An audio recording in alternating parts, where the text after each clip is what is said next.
Welcome, everybody, to the show. Okay, but before we get into it, I would love to just put the commercial up. I have a few sponsors before we get into this video. And so, with that being said, let me just get the sponsors together and we are going to get into it in a minute. Until next time, please wait. Boy, you should know her name. Too focused, she focused on her. Girl, you should know her name.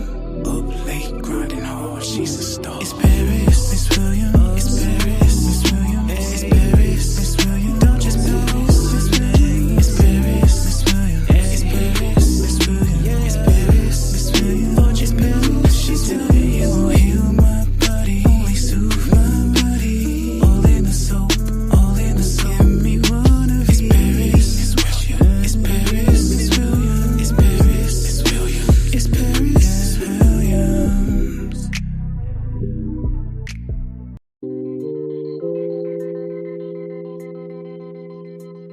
All right, you guys. Okay.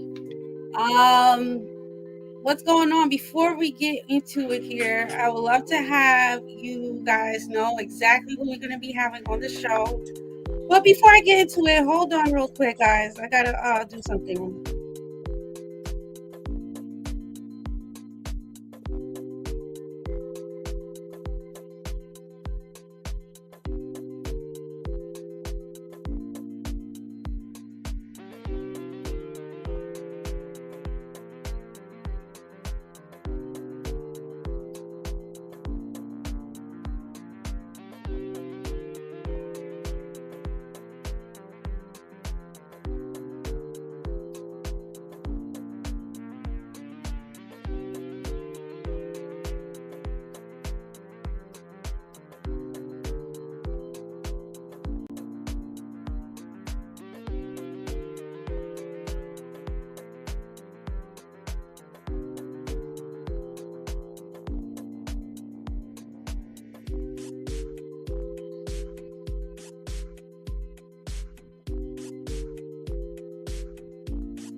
Yes, y'all. This is going to be such a great show. We have the one and only Dr. Herbert Harris passing the torch to the new generation. Woo!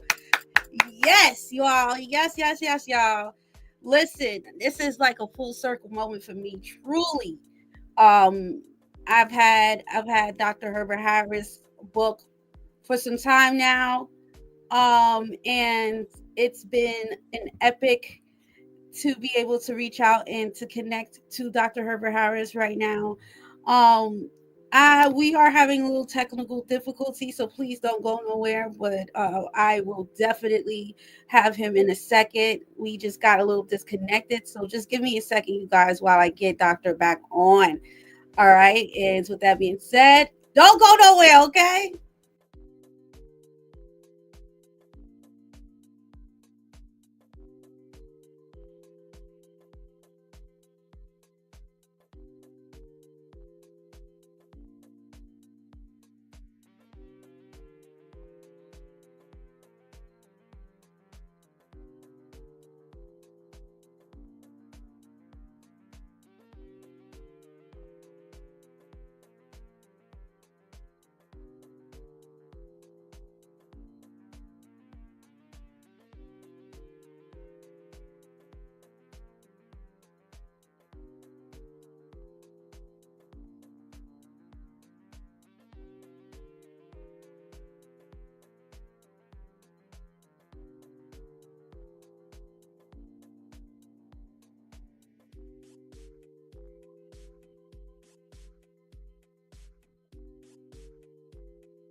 All right, all right, all right, you guys. We got him back on now. I'm so sorry for it. You know, sometimes that happens a lot. Definitely when I have a new person on my platform, it's usually some technical difficulties. We had it with Cass, we had it with Ra, we had it with King Simon.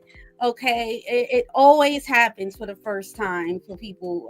Definitely if they're new to StreamYard. So woo! Like I said, this person, Dr. Herbert Harris, I have his book, The 12 Universal Law of Success. And those who are in the Patreon also know we have used this book for our first book club.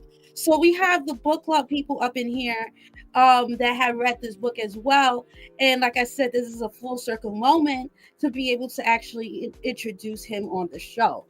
So without that being due, I don't want to waste no more time. We are on a set time right now. Let me just turn down a little bit of the music, and we're going to invite the one and only Dr. Herbert Harris. Woo! Hey, Paris, how are you? Oh my God, I'm so happy to have you. Well, I'm just honored to be here. I appreciate the work you're doing. I Oh, was looking at some of the inspirational things you're doing on your channel, and I say keep up the good work. oh my God, thank you so much, Doctor. So let's get straight into it. I don't want to waste any time. There's a lot of people in the chat. They're loving it. They're loving it. Um, w- was this your first book that you written? No, my first book was written, many years ago. It was called How to Make Money in Music. Oh I was wow. I was in the music business, and I produced and worked with groups like Cameo in the old days. Yeah. And we had a couple of one-hit wonders, but How to Make Money in Music, and that book, Wow. yeah. And so I was with we were hung with the Isley Brothers, What? all the old time musicians. And I have records right now. I have a song on Spotify right now that I recorded and sang and played the instruments. Yeah, yeah, Oh my God. Oh my, we probably heard your music out before in the past. yeah. Oh yeah, yeah. So what inspired this book? Because this book has been my Bible for I mean over 10 years. Like it's so good. What inspired this book? Well, Paris, I was teaching a course. When you get a message, I was in my meditation one morning, and the boy spoke to me and said, "You need to teach a class." I was living in New York. I go out jogging through City College. I run into Dr. Mattie Cook same morning, and I said, "Dr. Cook, I'd love to teach a class at Malcolm King University." And she Mm, said, "Great, what's the name of the class?" And out of the blue came the term achievement motivation. She said, "I love it. Can you start Monday?" So I go to the class. I had nothing really lined up. I had all the traditional books, Think and Grow Rich, and a lot of the other success books. But when I got with the class, a lot of the students were people who had been out into the world, were coming back to school. They'd had jobs, they'd had families, they'd been in the military, and they were coming back. And so some of those books were just not right for that occasion. So I started developing a set of notes that you could get to the message right away. And mm. so the 12 Universal Laws of Success evolved. Those notes grew into a newspaper column. I had a syndicated column called Thoughts for Success. And then those columns grew into the book. And so Wow. I say to the listeners, when you have a goal, when you have an idea, act on it. Like you had an idea for your program, and I bet when you told somebody, they go like, "Girl, you ain't ever had a podcast before. You never been on YouTube," and you went on and did it. You know what? You hit it on the nail. We didn't even get to the questions yet, Doctor. You're Yeah, so you're so right. And I even asked Lloyd Strayhorn when he wrote Numbers in You, which is one of the most popular books in Barnes and Nobles, and I asked him the same question. I said, "What made you write this book?" He said, I just went with it." Similar to the same answer. It's like when Yeah. you have that instinct, when you have that energy, when you have it, you gotta Yeah. move on it. Go on it. Don't hesitate, because the ideas come from the creator. And if that idea does not take root in your mind, it'll go on to somebody else. Hmm. Okay. Oh yeah, I've seen this before. The very first the introduction, you have one of them. This paragraph right here just took me away, because I feel like this is like the very first step to being a very successful person. Uh-huh. You had written about getting away from the crowd at the bottom. Yes, yes. Well, Paris, everybody can't make the journey with you. Everybody is with you, but they're with you for a season. And that season is depending on your growth. Mm. And so as you begin to grow in consciousness, in results in your life, everybody is not growing at the same rate with you. Mm. And what you'll find is many times people who don't have a dream of their own look at you, and they don't understand your dream. And it may not even be malicious. It's just that they don't understand. They don't have their own dream. And so now you go for your dream, and they'll be critical about it. They'll Yes. tell you everything you can't do, and you don't have Mm. experience. You don't have any money. You don't know anybody. And so with that kind of negativity, it can pull you down. Yes. It's like a plane with too much baggage. Hmm. Okay. And so when I say get away from the crowd at the bottom, many times you have to let people know, hey, right now, and sometimes it's your family. Yes, absolutely. Okay. Absolutely. 9 times out of 10 is the family, Yeah, because they're used to you being one way. And so when you start to evolve, it triggers them in some type of way. And then it's that, it's like, do I compromise because I want to fit in, or do I just be a rebel and just be like, no, this is what I'm divinely supposed to be doing? that's it. Well, you follow your dreams, because when you're successful, everybody will want to own you. They'll Oh be yeah. saying, yeah, I knew Paris when she was getting started, and now she's got a big program. She's out there in the world, and people know her name. She's a friend of mine. So don't worry about that fact that sometimes it may be a little lonely when you start out. Yeah. And you It wrote can, that too. You wrote yeah, that. yeah, it You can be wrote a little that. lonely, but use that time to get a better understanding of yourself. Hmm. In the Bible, it says to be still and know. Mm. Okay. And you say, well, know what? Know who you are. Mm. Know whose you are. In the book, we talk about the prodigal son, and the prodigal son got his money, went out into the far land, partied all the money away, and now he ends up in the pig pen. Wasn't even his pigs, feeding Mhm. somebody else's Play pigs. takes. Yes. Okay. And Yes. but he said, at that point, he said, the servants in my father's house have food enough and more. Mm. And so what this is saying is, you may be in a bad situation in your life. You may be in a situation where people don't really honor what you're trying to do. But he said, don't let your situation define your consciousness and your potential. So you know what the prodigal son said? He said, I will arise and go to my father. And Mm. that's symbolic of the moment you see your dream clearly, you're going to have to arise, meaning move to a higher level of consciousness now, centered on your dream rather than your condition. Mm. When Tyler Perry was doing those plays in the churches, many times he had everybody in the van, and they had all their stuff, and they didn't get paid, but he never let the condition determine his potential. Mm-hmm. Yeah. And he And look at kept him seeing, now. there you go. There you go. Keep seeing where you want to be, Mm. and you'll get there. I love that.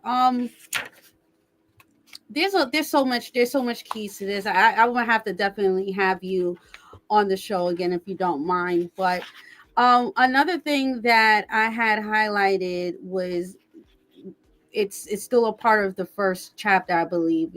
It's the law of thought, and how does the law of thought creates that manifestations into the reality. Beautiful.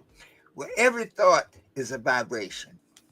You see, the moment you have a thought, that creates a vibration in you. You know how sometimes you see something you like and you get excited, and your heart actually speeds up. Well, when you have a thought, that creates a vibration. And that vibration now, you know, the theory of relativity, I'm just going to go a little. E, energy, vibration, equals M, manifestation, times the speed of light squared. Now, Mm. it's not an algebraic formula like 1 plus 1 equals 2. It's a conceptual formula. And so what it says, any idea you have has an energy associated with it. And that energy is like a seed that grows in your consciousness. Mm-hmm. And so if you have a vision, just the fact that you had that thought means that there's already a manifestation potential, and all you have to do is focus on that vision. Wow. Yeah, the more you desire it, the stronger that attachment to it. It's like a magnet. You keep when you know in high school when you had the electromagnet and you turn Mm-hmm. the current on, it attracts everything. Mm-hmm. Well, your desire is like a magnet. Mm-hmm. And the deeper you want it, when you're like, I can't sleep, I can't wait, I gotta keep working on this thing. I'm working 3 jobs. I'm saving my money. You know, when Melvin Van Peebles did his first movie, that might there was a movie called Sweet Sweetback's Badass Song. You ever hear Mm. that? Never heard of it. Well, Melvin Van Peebles was one of the first black filmmakers. Mm. And he made that film. He was operating, he was running the trolley in San Francisco, but Mm-hmm. he saved every dime he had. He's working 2 and 3 jobs to make that film. And Wow. when that film hit, that film was so hot they wouldn't even show it in the movie theaters. They had to wait until that's right. They had to wait until the theater closed, and they had a special showing after hours because it was it showed a whole level of black culture that never been seen before. Yeah, look up Melvin Van Peebles. That's I will. Mario Van Peebles' father. Wow. Okay, and And- so desire, he wanted it so badly that he attracted everything he needs into his Mhm. space. Wow. So is it really the thought, or do you think that the thoughts is more important than the actual action, or does it coincide with everything? Well, the thought and the feeling go together. Mm-hmm. So if you have a thought with no feeling, that's just like an idea. Okay, Mm. yeah, but the moment you have a thought with with the feeling, it becomes a vision, Mm-hmm. and the feeling ties the thought together so that the more you want it, the stronger the thought becomes, the more the vision begins to realize. If you notice, when you decide you want to do something, at first maybe nobody saw it. When you told them what you wanted to do, people look at you like, yeah, that's nice. Yeah, good luck. Okay. But then as you begin to really work at it, you begin to really pursue it, that desire coming from inside you now is the energy that makes that vision begin to manifest. Mm-hmm. And once you want it badly, you notice you'll start to attract the people into your space. They go like, man, Paris is serious. She ain't no joke, man. You know, I'm not sure where she going, but I'm gonna stay close by. You know, whatever I can do to help, sister. Think Yes. about think about people who come to help you along the way. It happens, and I also feel like, God opens up the way when you really want it, because it's like as soon as you really put into action, things will follow. It will just drop into your hands. Yes, You yes, the doors just open. yes, yes, And then there's some times where I know that God doesn't want me to go in a certain level, a certain pathway, because there would be a lot of obstacles, yes. and it's more harder to get through. And to even talk about that, you had, and this is one thing that I've noticed a lot throughout my career so far, is you had even spoke about it, about the difference between watchers, the watchers, and then you also spoke about people who are just wanderers, and you broke Yeah, it yeah, down. yeah. Um, The four kinds of people. Yeah, yeah. Well, you know, the players are the ones. See, now you're a player, okay, and the player just means one who's getting it done. It's not like it's not a negative connotation, but the player is the one who's on the field, yeah, who gets the victory, but also who suffers the defeat. Okay. yes, And then you have the watchers. And these are like the people at the game. Like I love basketball because it's so intimate. You know, you're close to the players. You can hear them hollering and, all that's going on. The spectators are being in the stands watching them, you know. hmm They don't get paid for being there. Okay. As a matter of fact, they pay to be there to watch the players make the money. But you may have spectators who are players in other games. There are many games. So you have Spike Lee at the Knicks games. Spike can't play no basketball, but he's a player in his game. So everybody has their own game. Then you have the wanderers. And these are the people outside. If you can imagine Madison Square Garden, they're outside on the street. And all they hear the people cheering and all the noise, but they can't see it. But they know something's going on, but they can't really see it themselves. hmm And then you have the wanderers, Wander. The wanderers are people way out there at the far end of Queens. They don't even know there's a game going on. Okay. And you choose who you want to be. That's the key.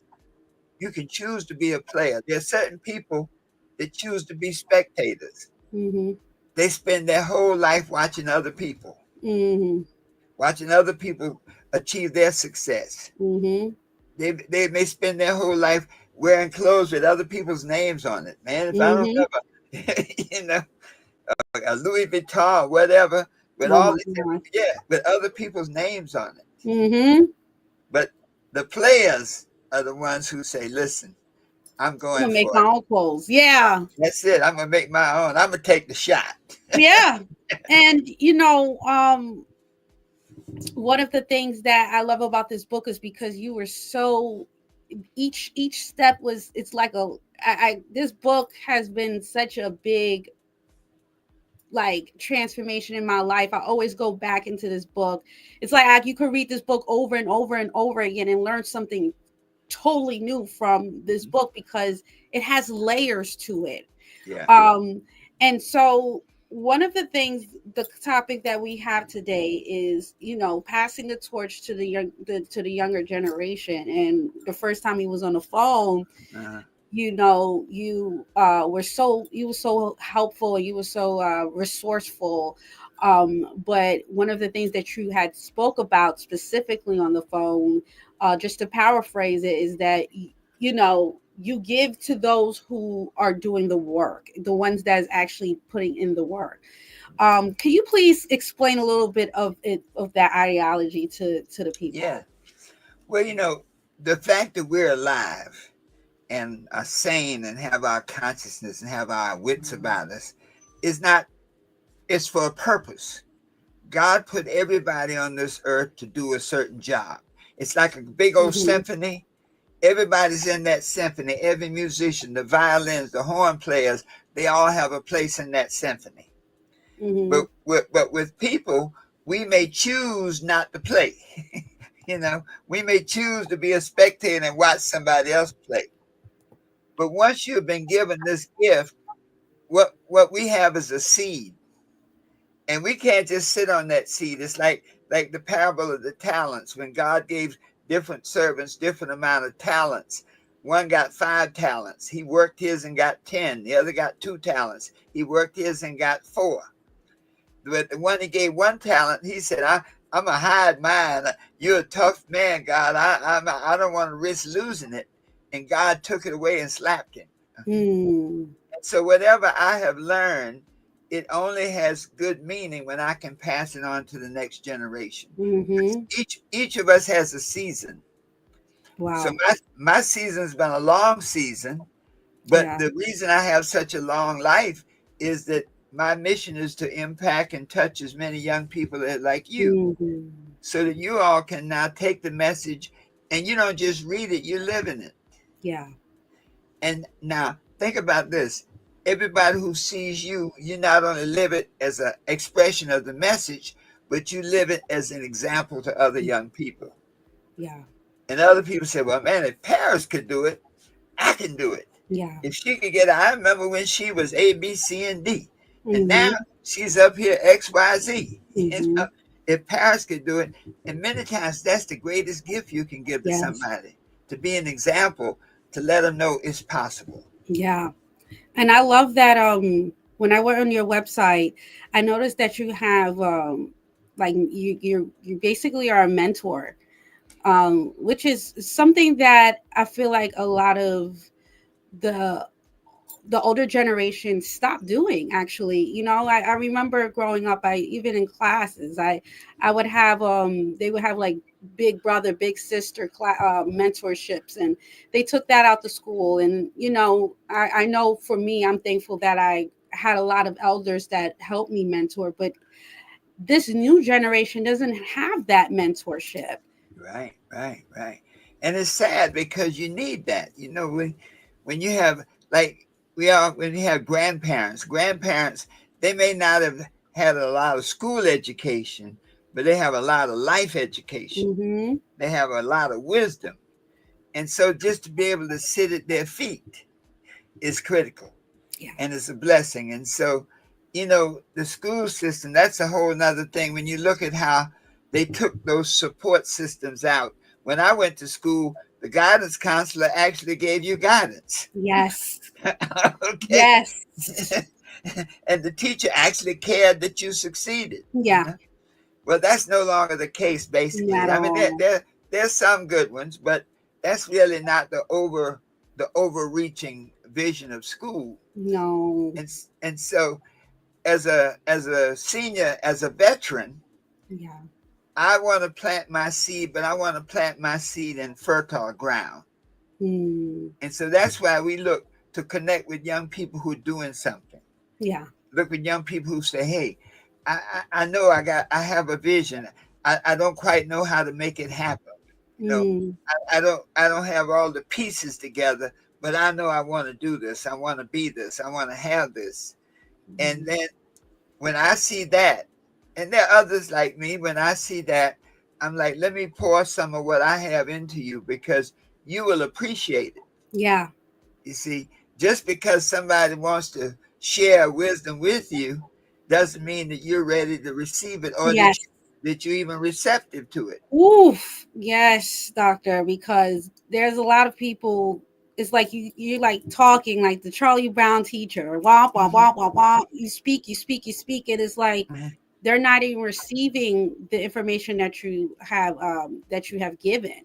Right. I feel like the time is very valuable, like, and being able to ask these certain questions could help others, and then they could learn from that. But there is some people that say they want the help, but they don't. They're once again, like you broke down the categories. Some people aren't capable of that. And do you get frustrated as a mentor when try to help people, because that's sometimes even for me, like when I have my Patreon and I notice, in my mind, I'm thinking everyone has the same type of mindset as me, right? Right. Okay, we're gonna Right. do this, we're gonna get it.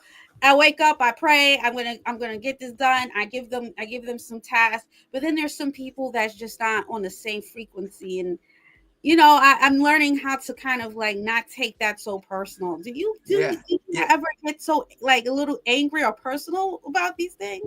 Well, I feel I used to be much more impacted by it because sometimes, like in love, just think about this. When people love each other, you may have a woman who has a quart of love, interacting with a man who only has a pint capacity.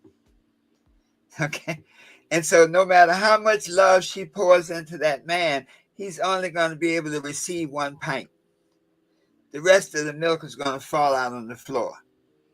And so in my earlier days, when I'd see people who had potential, I would be seeing them as I thought they could be. But they were always seeing themselves as they really were. Mm-hmm. Mm-hmm. You see? And so I realized that I could not make them want it. I could not make them value it.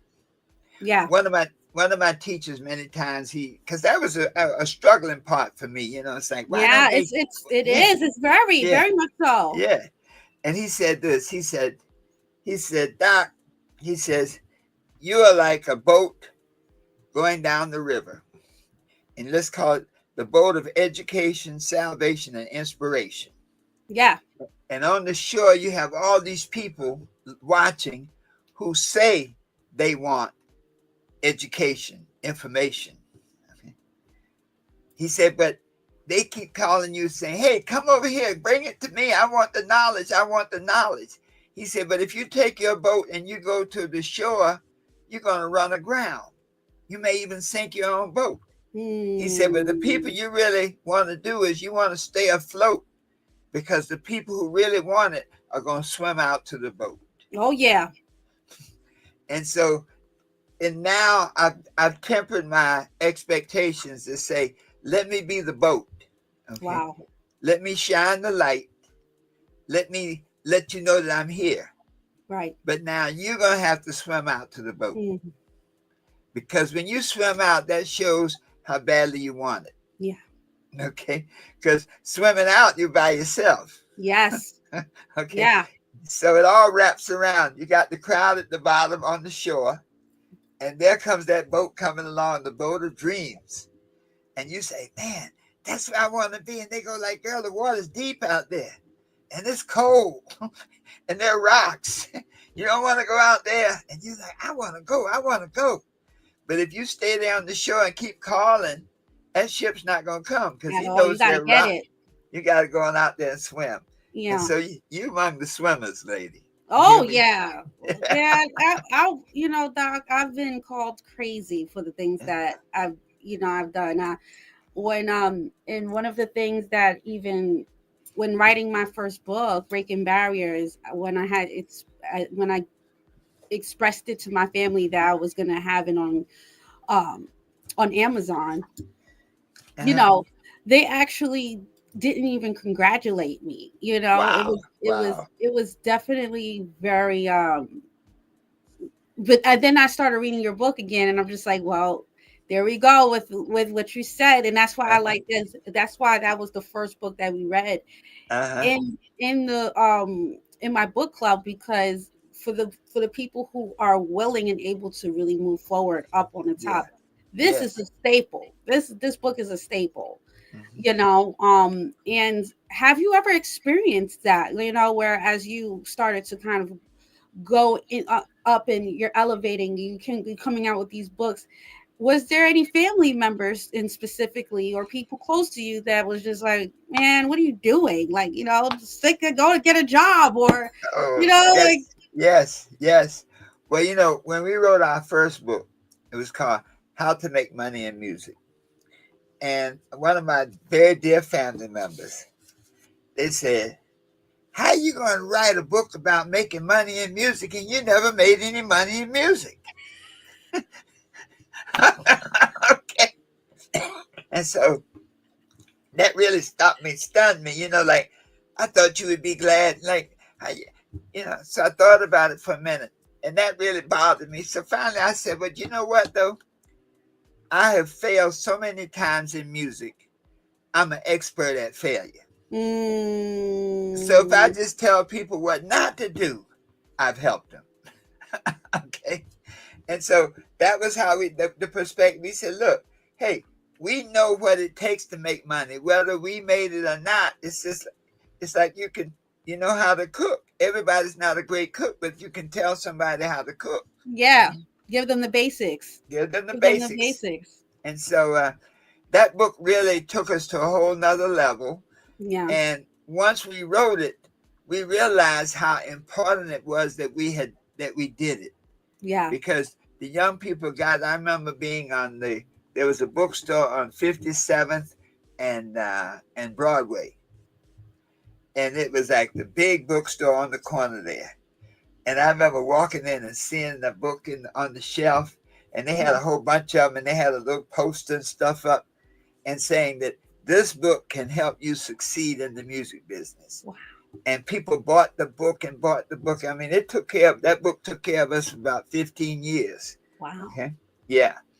But once again, if I had listened to the people around me, we would have never written the book. Mm-hmm.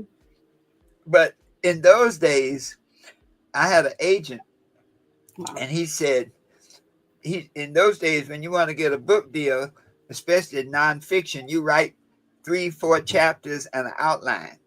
Okay. And that's what they sell. So my agent went to ARCO, which is a division of Prentice Hall, Mm-hmm. took that proposal. We took the proposal in, right, and they got an advance. Wow. We got a check. And man, just getting a check before the book was finished, that was That's like, crazy. whoa. Yeah. Well, you familiar with Nelson George? Yes. George wrote Yes. the book on Yes. Michael Jackson. Yes. Well, Nelson was a young editor at the Amsterdam News when that book came out.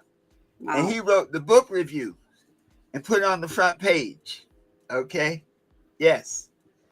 And so, I mean, we've always been close, but I remember we had a conversation, like, you actually got money before the book was written. Yes. Okay.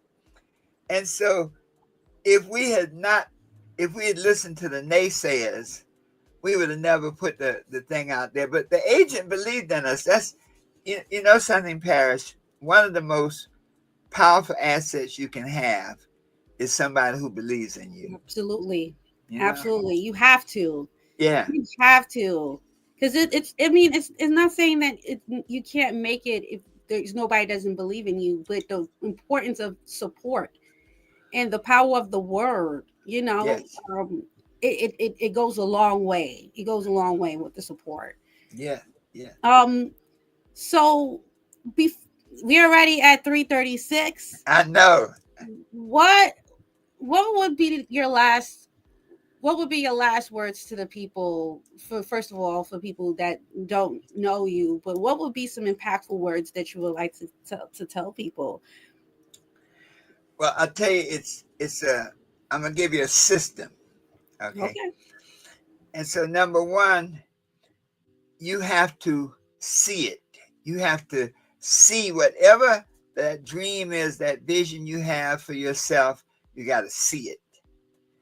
And then once you see it, then you have got to say it. You remember Muhammad Ali, when he came back from the Olympics, he kept saying, I am the greatest. I am the greatest. And at first people laughed at him. I remember Howard Cosell calling the Louisville Lip. Now, nobody want to hear that. You're the greatest. You only won a couple of fights. You can't even match up to Joe Louis. All that negativity. So see it, say it. The third key is to feel it.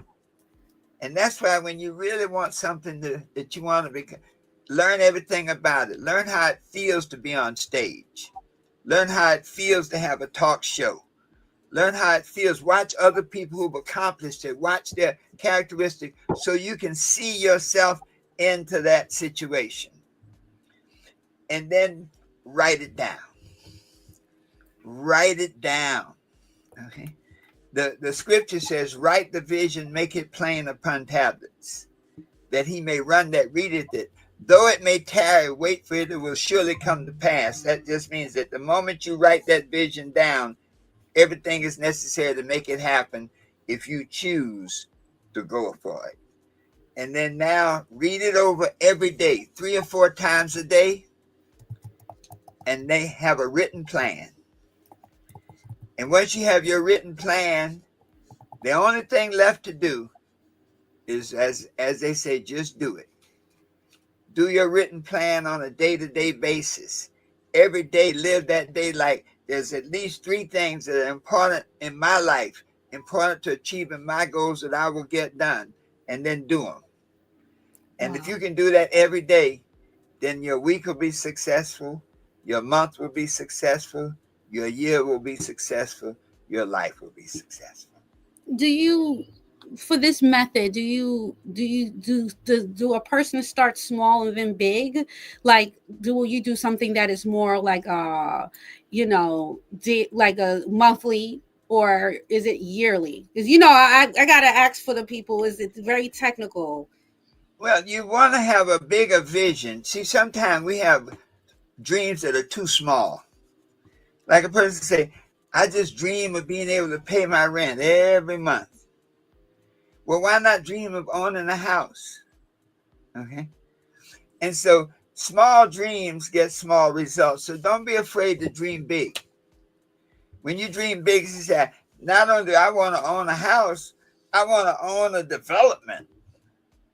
And then you look at some of the young real estate guys, man. When I was in New York and we were wheeling and dealing, I saw guys start with one house that somebody loaned them the money to buy.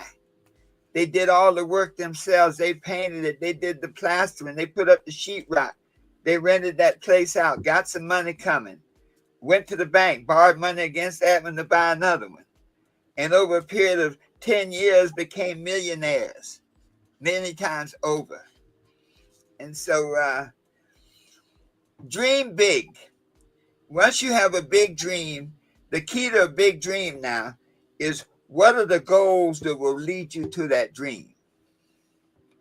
Once you look at those goals, if those goals are not what we call SMART goals, if they're not specific, you want to be a big time realtor, then you need to get your first building. How much does it cost to get that first house?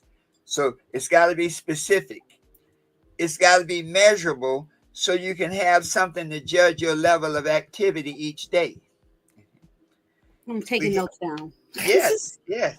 It's got to be set in advance.